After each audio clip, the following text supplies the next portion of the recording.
The crimson warning lights bathed the Galactic Council's emergency chamber in an ominous glow as Ambassador Zethkar of the Valerian Commonwealth frantically manipulated the holographic display. The massive three-dimensional map showed the outer rim of civilized space, where dozens of red markers indicated the advancing swarm fleet. Each marker represented not just one ship, but entire hive clusters of the Void Devourers, an ancient mechanical plague that had awakened from the dark spaces between galaxies. "The projection is clear," Zethkar announced to the gathered representatives, his four arms trembling as he pointed to the tactical display. "At current velocity, the Devourer swarm will reach our core worlds within 47 standard rotations. Our combined fleets have already engaged them at the Kepler defense line." He paused, his throat sac deflating with despair. "We lost 60% of our forces in the first encounter." The chamber erupted in panicked chittering, worried humming, and the low groans that passed for distress among the various species. High Counselor Miratha, whose crystalline form caught and refracted the emergency lighting into rainbow patterns across the walls, raised her primary appendage for silence. "What of our allies?" she inquired, her voice carrying the harmonic undertones that marked her as one of the eldest of her kind. "Surely the Terran Federation can provide assistance? Their military capabilities have grown considerably since their admission to the Council." A collective shudder ran through the assembly at the mention of humanity's military. Most species had reluctantly accepted the humans into the galactic community after witnessing their brutal efficiency in the Nexus War 3 cycles ago. The humans, these strange bipedal creatures from a gravity-heavy world of endless conflicts, had demonstrated a disturbing talent for warfare that made even battle-hardened species uncomfortable. Ambassador Yilnek of the Aquatic Dominion's gills fluttered nervously. "With respect, High Counselor, the human fleet doctrine involves excessive destructive measures. Their ships carry weapons that violate several galactic conventions. Nuclear devices, kinetic bombardment systems, and those terrible rail cannons that can punch through a battleship's hull from halfway across a star system. They call their largest vessels dreadnoughts," added Counselor Frexty, his insectoid mandibles clicking anxiously. "What civilized species names their ships after instruments of fear? Their flagship alone carries enough firepower to sterilize a small moon." Zethkar's tentacles curled in agreement. "The humans are unsettling allies. Their soldiers undergo training that would break most species mentally and physically. They intentionally seek out conflict, and their entertainment media glorifies warfare. When we requested military advisors for the Kepler defense line, they sent their Marines. The temperature in the chamber seemed to drop several degrees at the mention of human Marines. Every species present had heard the stories. Humans who could function in environments that would kill most sapients, who continued fighting even when critically wounded, who seemed to view impossible odds as merely an interesting challenge. However, Zethkar continued reluctantly, "our current situation may warrant desperate measures. The Void Devourers are unlike any enemy we have faced. They consume everything in their path, breaking down matter at the molecular level to fuel their reproduction. Conventional weapons have proven largely ineffective against their adaptive shielding." High Counselor Miratha's form flickered through several color spectrums as she processed this information. "You are suggesting we request human military intervention?" "I am suggesting we have no other choice," Zethkar replied grimly. "Our preliminary reports indicate the Devourer's weakness lies in their central command nodes. If we could somehow penetrate their formation and strike at these nodes simultaneously, we might disrupt their hive coordination. But such a mission would require ships capable of surviving in the heart of the swarm while delivering devastating concentrated firepower."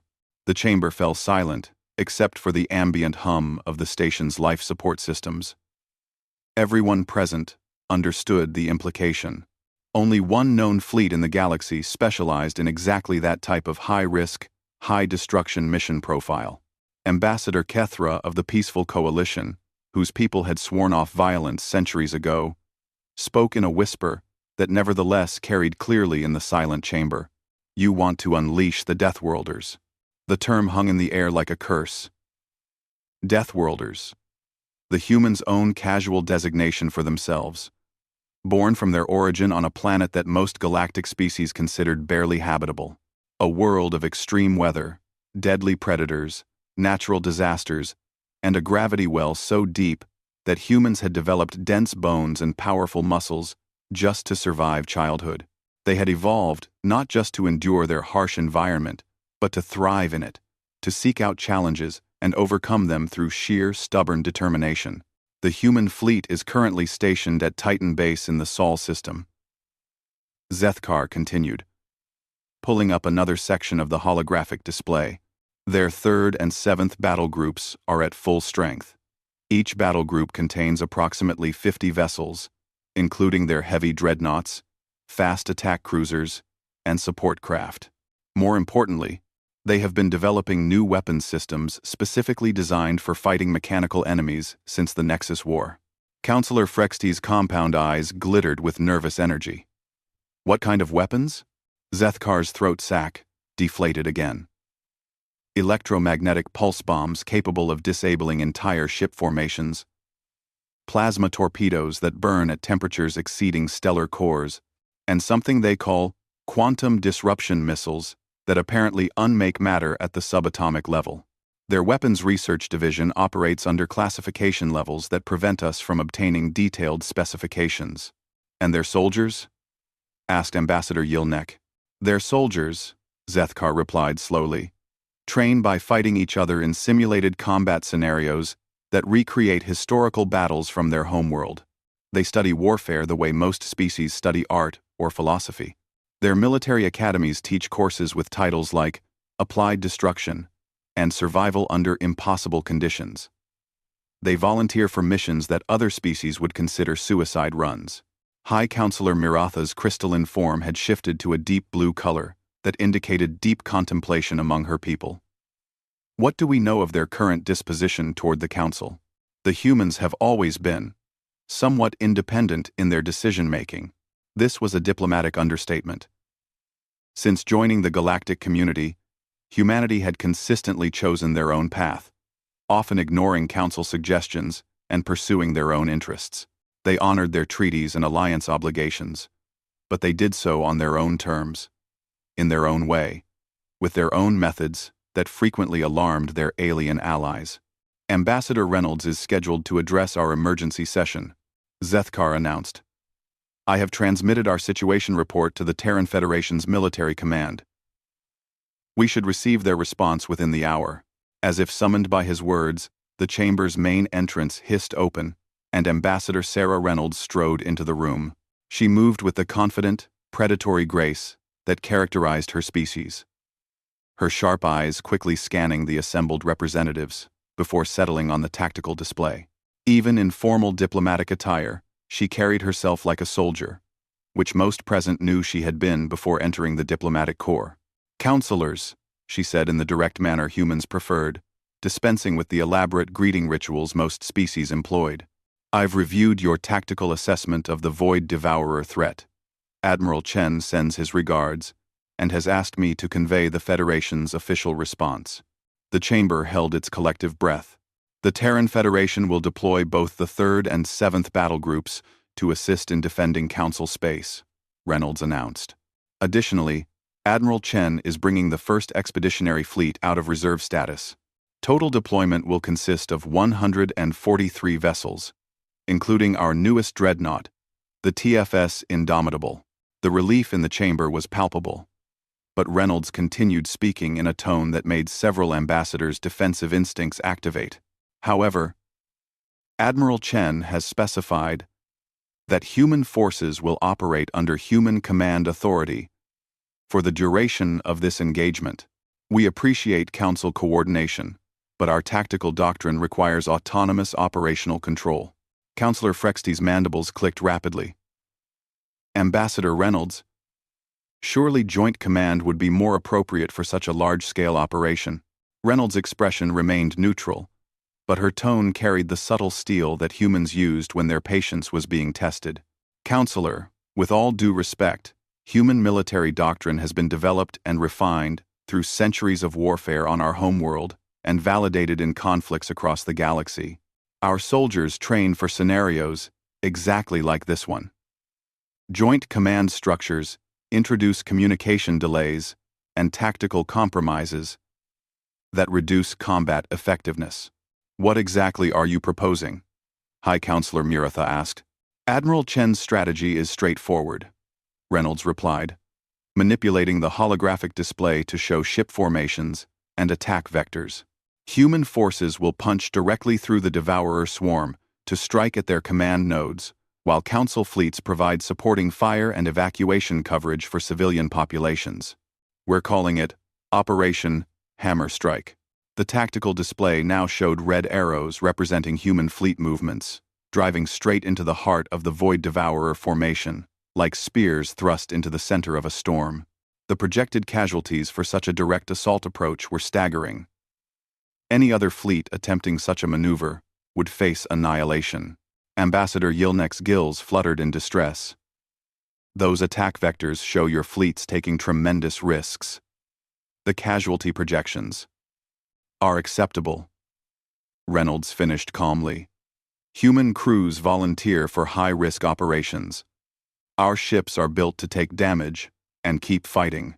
Our captains are trained to complete their missions regardless of personal cost. The chamber fell silent as the implications sank in. The humans were proposing to sacrifice themselves in a direct assault against an enemy that had already devastated the combined might of the galactic fleet. They would drive their ships into certain destruction to give the rest of the galaxy a chance to survive. Zethkar finally found his voice. Ambassador, are you certain your people understand the level of danger involved in this operation? No. No. No. No. Reynolds turned to face him directly, and for a moment, the carefully maintained diplomatic mask slipped to reveal something that made the alien ambassador step backward involuntarily. In her eyes was not fear or resignation, but anticipation, the look of a predator that had finally found worthy prey. Counselor Zethkar, she said quietly, there's something you need to understand about humans. We don't run from impossible fights. We run toward them. Captain Marcus Cole stood on the bridge of the TFS Valkyrie, watching through the main viewport as the human fleet assembled in formation around the massive bulk of the flagship Indomitable. The sight never failed to impress him. Even after 15 years in the Federation Navy, human warships were built like their creators, tough, resilient, and absolutely uncompromising in their dedication to their purpose. Unlike the graceful, almost artistic vessels favored by most galactic species, human ships were angular, heavily armored, and bristling with weapons systems. The Valkyrie herself was a Normandy-class heavy cruiser, her hull scarred from a dozen battles, her torpedo bays loaded with the newest quantum disruption warheads that Admiral Chen's weapons division had developed specifically for this engagement. Captain, called Lieutenant Commander Janet Price from the communications station, Admiral Chen is requesting all ship captains join the final briefing aboard the Indomitable. Transport pods are standing by. Cole nodded, straightening his dress uniform. You have the bridge, Commander Santos. Maintain formation and continue weapons diagnostics. I want every system at 100% when we make our attack run. Executive Officer Carlos Santos nodded grimly. Like everyone in the fleet, he knew the odds they were facing. The Void Devourers had already consumed 17 star systems, turning thriving worlds into barren rocks stripped of all organic matter. Their swarm numbered in the thousands of ships, each one a biomechanical nightmare that could adapt to enemy weapons in real time. The transport pod carried Cole and 19 other ship captains across the void to the Indomitable shuttle bay.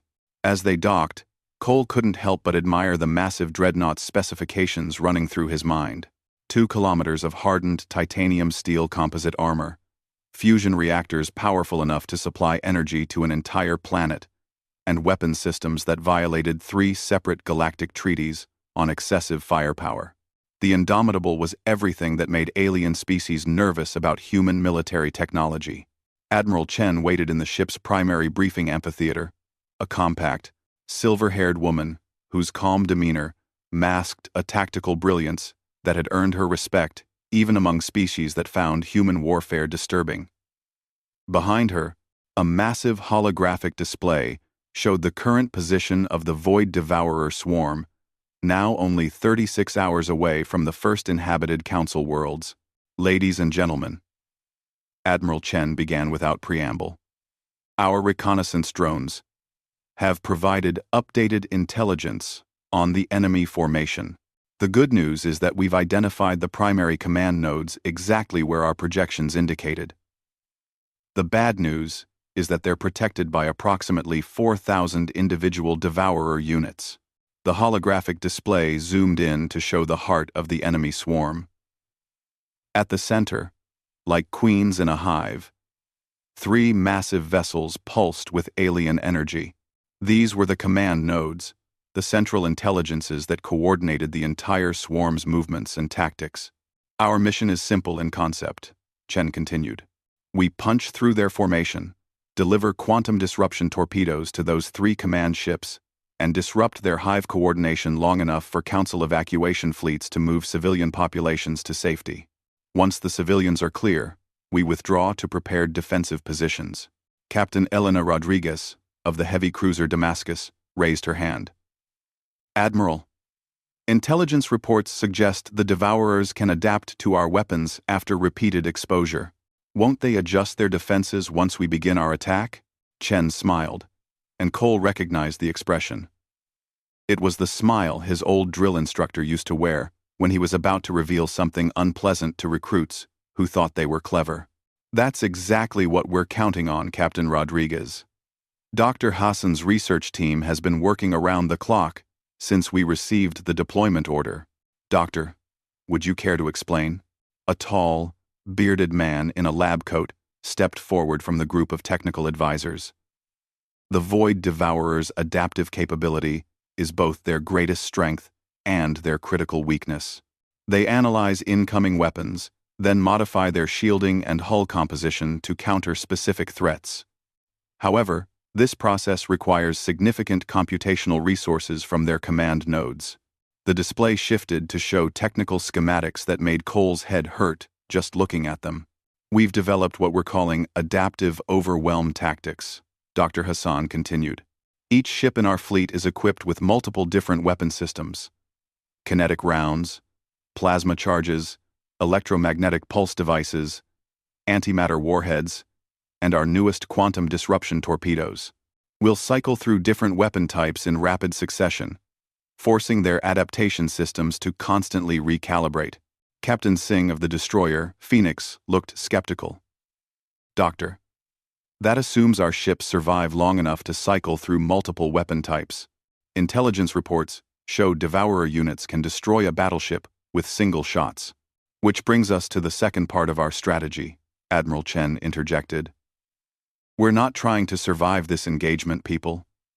We're trying to complete our mission. Every shot we take, every second we delay their adaptation, every bit of damage we inflict, increases the probability that the command nodes will be destroyed before the swarm can fully adapt to our tactics. The briefing amphitheater fell silent as the full implications of the Admiral's words sank in. Cole looked around at his fellow captains and saw his own thoughts reflected in their faces. They were being asked to fly their ships into the heart of an enemy formation, knowing that survival was not part of the mission parameters. Admiral, Captain Martinez, of the battleship Thermopylae, said quietly, "What are our extraction options if the mission succeeds ahead of schedule?" Chen's expression didn't change. Captain, extraction options are limited by tactical realities. The Devourer swarm will close ranks around us once we begin our penetration. Our best-case scenario involves fighting our way back through 4,000 hostile units that will be actively adapting to our weapons. Cole found himself speaking before he'd fully formed the thought. Captain Cole, Chen replied formally. This is a mission with acceptable risk levels for volunteer crews operating under emergency conditions to preserve galactic civilization. The diplomatic phrasing didn't fool anyone in the room. They all understood military euphemisms. This was a suicide mission, disguised as a tactical operation. Captain Rodriguez cleared her throat. Admiral, have our crews been informed of the mission parameters? All department heads have been briefed on the tactical situation, Chen replied carefully. Individual crew members understand that this is a high-risk operation against a superior enemy force. Anyone requesting transfer to evacuation duties or rear area assignments will have their requests honored without prejudice. Cole almost laughed at the absurdity of it. Admiral Chen knew as well as everyone else in the room that no human crew member would request transfer away from the most dangerous mission in galactic history. That wasn't how humans were built psychologically. If anything, crews would be fighting for the chance to volunteer for the riskiest assignments. What about our alien allies? Captain Kim of the cruiser, Samson asked.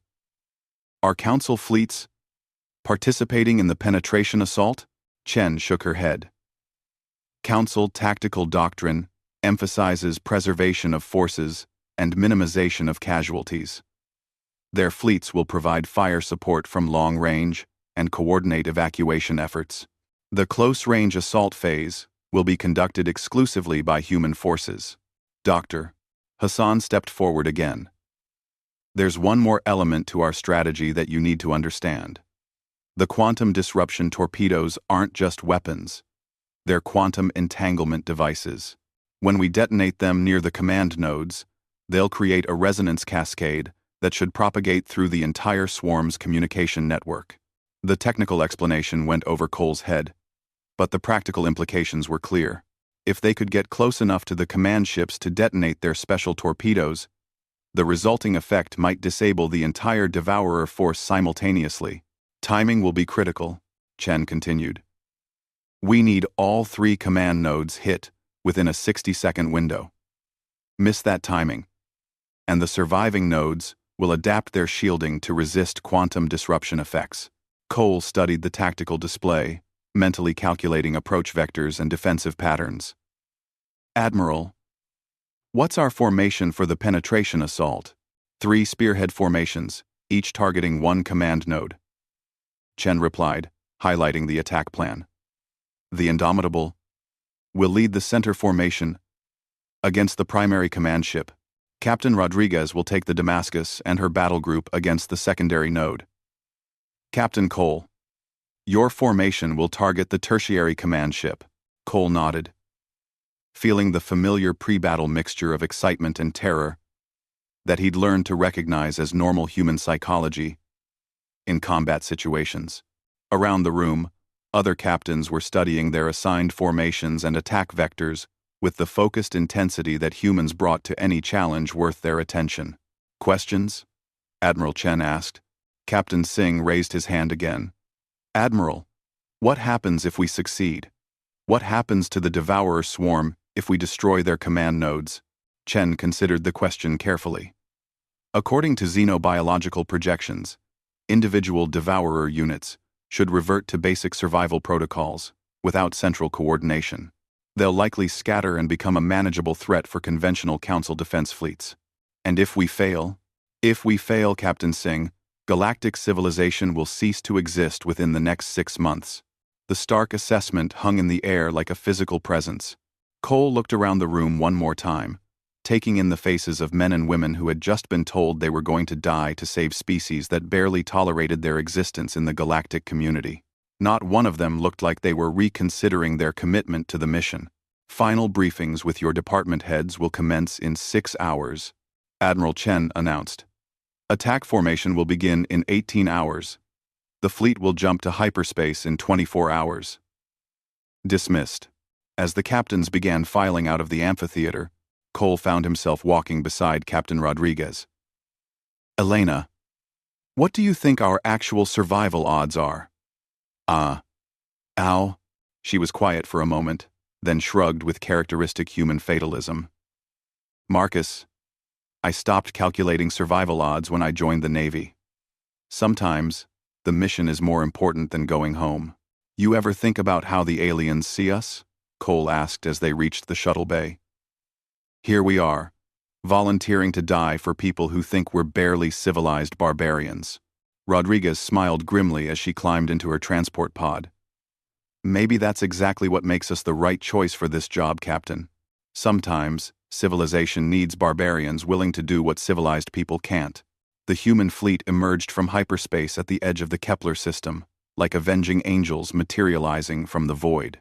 143 ships arranged themselves in perfect formation, their hulls gleaming with the deadly beauty of weapons, designed by a species that had turned warfare into an art form. At the heart of the formation, the massive dreadnought, indomitable, led the way, her forward batteries already charging for the assault to come. Captain Cole watched his tactical display as the Void Devourer swarm became visible in the distance, a writhing mass of biomechanical nightmare that stretched across thousands of kilometers of space. Individual Devourer ships were unlike anything in known galactic design. Organic curves merged seamlessly with crystalline structures and metal components, as if the ships had grown rather than been built. They moved in perfect coordination, like a single vast organism with thousands of appendages. "Captain," Lieutenant Commander Price called from her station, "Admiral Chen is broadcasting final operational orders to all ships." On the main screen, Admiral Chen appeared, standing on the bridge of the Indomitable with the calm confidence that had made her a legend in the Federation Navy. Behind her, Cole could see the organized chaos of a command center preparing for battle. "All ships, this is Admiral Chen. Devourer swarm has been confirmed at 4,137 individual units. Command nodes are positioned as predicted in the center of their formation. Intelligence reports that civilian evacuation from threatened worlds is proceeding on schedule, but we need to buy them at least 6 hours to complete the operation." Cole checked his chronometer. 6 hours of fighting against impossible odds to give alien civilians time to escape worlds they might never see again. It was exactly the kind of mission that humans seem to specialize in. "Fleet will advance in spearhead formation," Chen continued. "Remember your weapons rotation protocols. Keep them guessing. Keep them adapting. And keep pushing toward those command nodes. Today we show the galaxy what happens when you threaten innocent lives." The communication ended, and Cole turned to address his bridge crew. These men and women had served with him through the Nexus War, the border conflicts, and a dozen smaller engagements. They were the finest military personnel humanity had ever produced, and they were about to be asked to pay the ultimate price for people who didn't even understand their sacrifice. "All hands, this is the captain," Cole announced over the ship's communication system. "We are about to engage an enemy force that outnumbers us approximately 30 to 1. Our mission is to destroy the command nodes at the heart of their formation. Our chances of survival are minimal, and our chances of success depend entirely on our willingness to keep fighting, no matter what happens to us personally." He paused, looking out at the approaching swarm, then continued. "I want everyone to understand something. The people we're about to die for think we're violent, uncivilized barbarians. They're afraid of us. They don't understand us, and they wish we would just go away and stop making them uncomfortable with our existence. But they're also innocent civilians who deserve the chance to live their lives in peace." Cole could feel the attention of his crew focused on his words, could sense the grim determination that was settling over them like armor. "Today we're going to show them something they've never seen before. We're going to show them what violent, uncivilized barbarians do when innocent people are in danger. We're going to save them, whether they want us to or not, because that's who we are. That's what humans do." The tactical display showed the fleet accelerating toward the Devourer swarm. 3 spearhead formations driving straight into the heart of the enemy like arrows shot from the bow of an angry god. Around the Valkyrie, Cole could see the other ships in his battle group maintaining perfect formation, despite the increasing enemy fire that was beginning to reach them. "Enemy contact in 30 seconds, announced Lieutenant Torres from the weapons station. "All batteries charged and ready. Quantum disruption torpedoes loaded and armed." Cole settled into his command chair and activated his personal combat harness. "All stations report ready for combat operations." The responses came quickly from around the bridge. "Weapons ready. Shields at maximum. Engines at full power. Damage control. Teams standing by. Everything was as prepared as human engineering and training could make it. "Captain," called Ensign Walsh from the sensor station. "The Devourer swarm is responding to our approach. They're moving to intercept our formation." On the main tactical display, Cole watched as thousands of enemy ships began shifting position, flowing like a living liquid to surround and contain the human fleet. It was beautiful in a terrifying way, the perfect coordination of a hive mind directing vast resources with inhuman precision. "First enemy salvos incoming," Torres reported. "Multiple projectile types detected. Plasma charges, kinetic penetrators, and something that's reading as a gravity distortion weapon." Cole gripped his armrests as the Valkyrie shuddered under the impact of enemy fire. The ship's armor held, but warning lights began flickering across multiple displays. "Return fire," Cole ordered. "Rotate weapon types according to doctrine. Let's see how fast they can adapt." The Valkyrie's forward batteries opened fire, sending a mixture of plasma bolts, railgun rounds, and electromagnetic pulse charges into the nearest cluster of Devourer ships. Cole watched with satisfaction as several enemy vessels staggered under the impact, their shields flickering as they tried to adjust to the different attack types. "Good effect on target," Torres reported.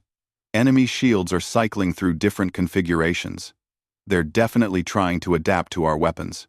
Around them, the rest of the human fleet was engaged in the same deadly dance, cycling through different weapon systems to keep the enemy adaptation protocols confused and overloaded.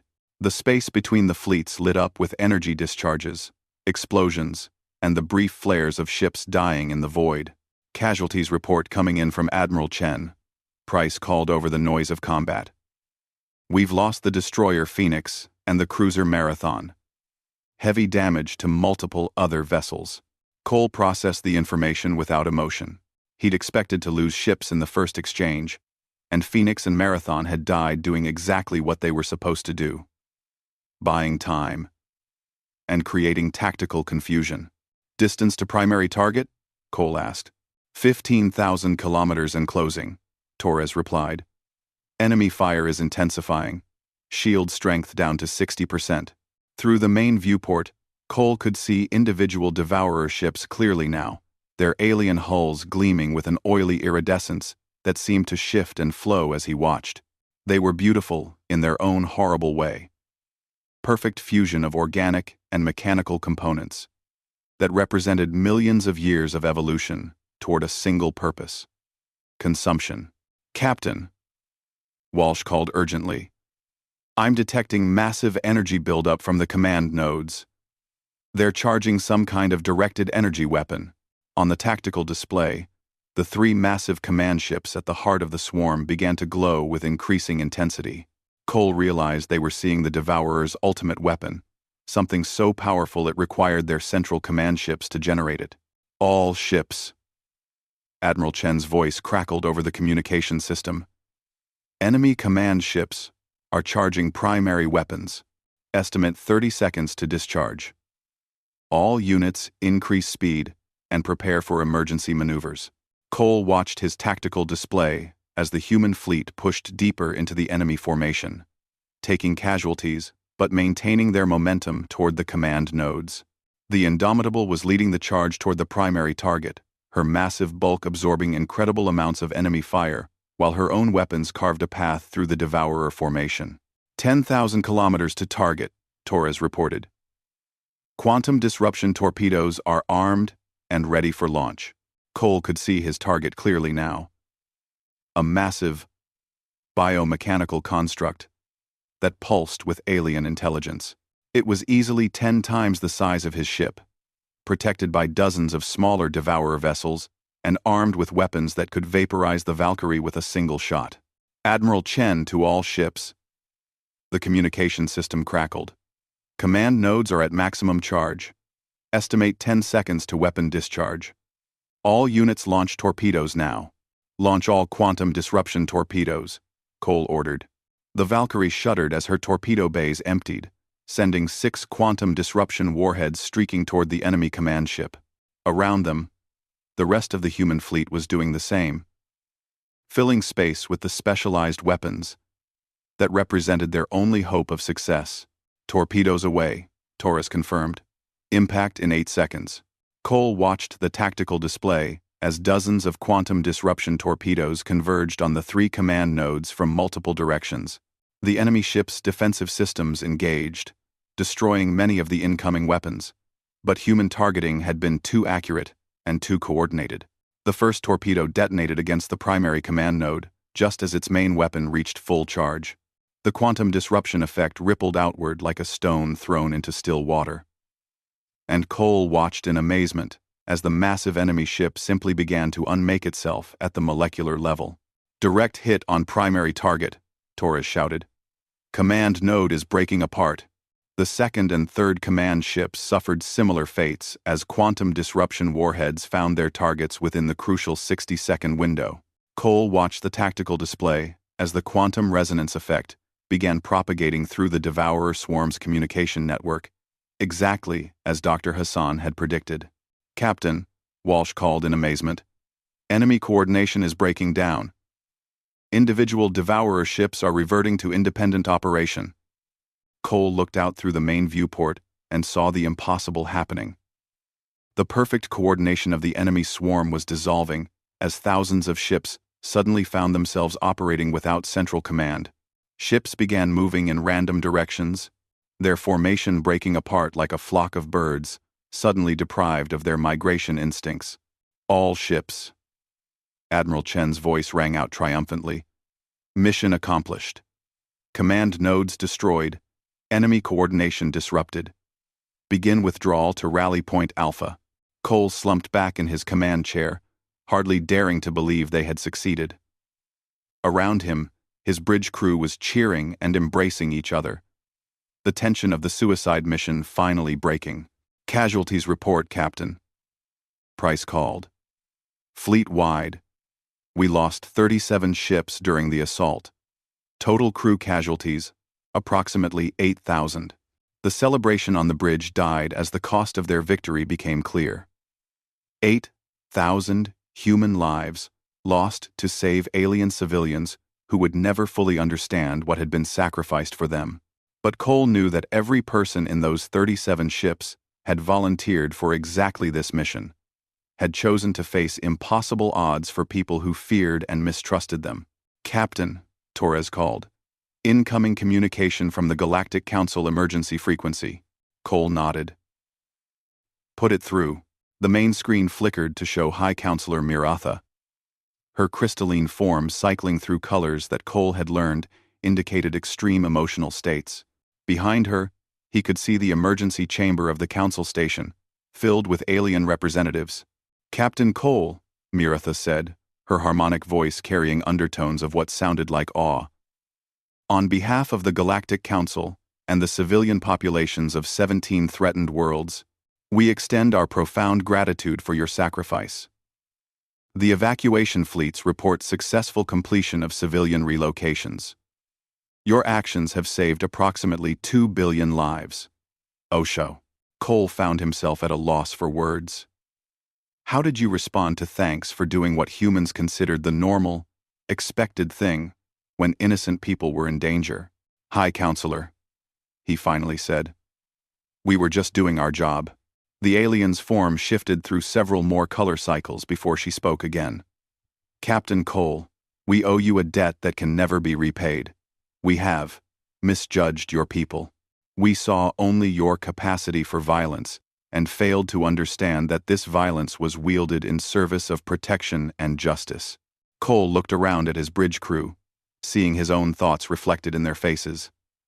They were soldiers, warriors trained for battle and hardened by combat, but they were also human beings who had chosen to risk everything for people they barely knew.